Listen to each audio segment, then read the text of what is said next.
So back in November, I pre-ordered the USS Enterprise from the 2009 Star Trek film. This is the Kelvin verse or Abrams verse version of the Enterprise.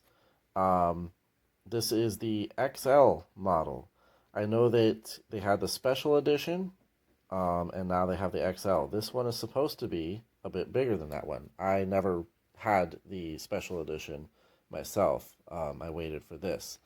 Pre-ordered it back in November, and then it finally just shipped to me. It was hung up at the postal service for a couple days for some reason, but what can you say? It's the postal service. So let's go ahead and give this an open and see what we got. I'm pretty excited. This will be the only the third Eaglemoss um, model ship that I have actually purchased, and the first XL Eaglemoss. I already own a Saber class and a Norway class, a couple of those ships that were featured in the Battle of First Contact and in Deep Space Nine. Don't want to ruin the tab.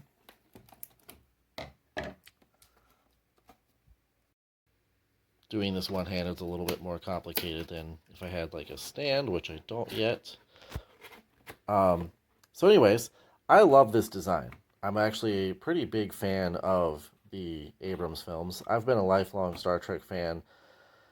I really thought that the Abrams films were not only just high quality in the sense of budget and effects and things like that. The actors I thought were really good replacements for the originals, but I felt like the Abrams films were a good return to just the action and adventure of the original Star Trek series. The look of it, the aesthetics, I thought were very good because it's the original, but updated. Like, hey, if the original ship was made in the 2000s instead of the 60s, what would it be like? And that's what I feel like the Abrams verse films represented was the original series from the 60s, but if it had been made now with modern effects and modern storytelling. I really liked the films. I thought they were really good. So this design is one of my favorite Star Trek ships of all time. I'm very, very happy to finally have this.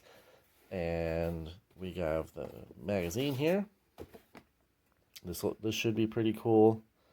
Got the specs here. Some nice pictures, artwork.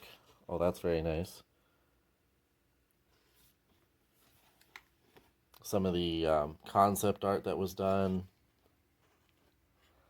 Yeah, I'm pretty excited to actually take a look through this later and give it a good read. Oh, it's got a little bit about the Narada as well.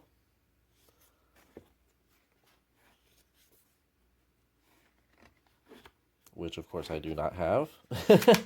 Maybe eventually I'll get it, but the Narada wasn't.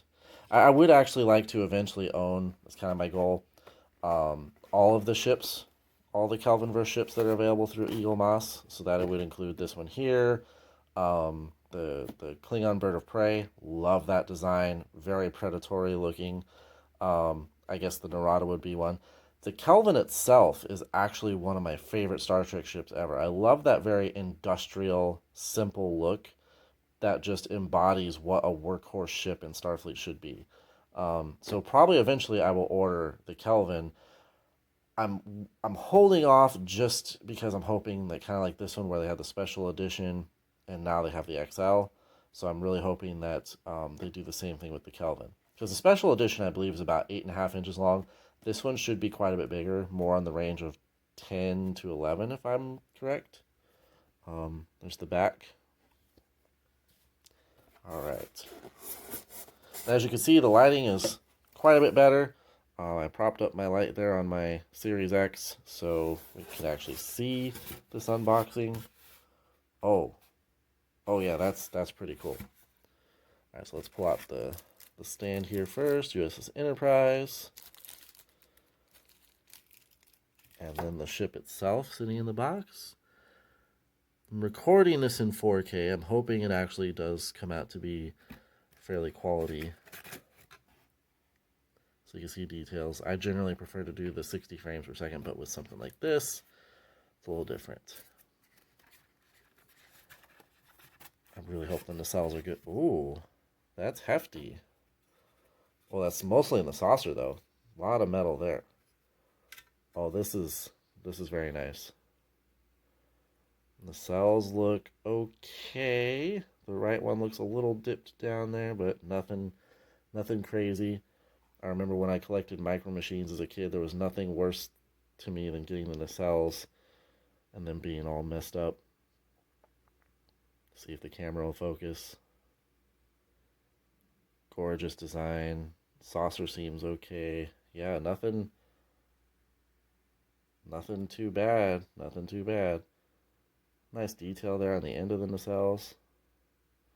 Yeah, they're fairly well lined up. Like I said, you can't expect perfection, but it's really disappointing. I remember I had the Excelsior micro machine, the Excelsior being probably my favorite Star Trek ship, and I was so upset because one of the nacelles was way off.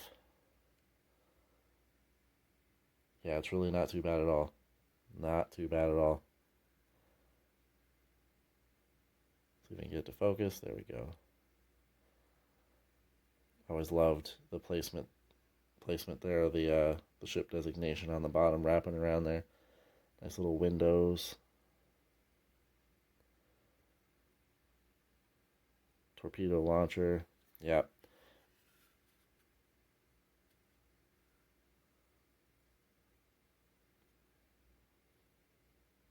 All right. Yeah, I think this came out pretty good.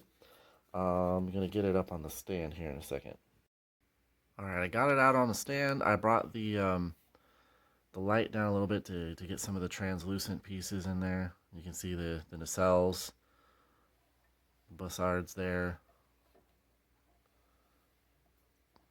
This is a very nice model. I'm very impressed. It was, I believe, $74, $74.99. I mean, you see how big it is. It's actually a pretty darn good size. I was explaining to someone why you pay that much for a ship model like this, and it's because it is it is put together, it is pre-painted and detailed. You don't have to do any of the work yourself, and you get a really nice model like this. So, like I said, I'm pretty darn impressed. I like it a lot. I'm very excited to put this up on the shelf. I'm gonna take some pictures that I might flash through here at the end of the video. But yep, that's the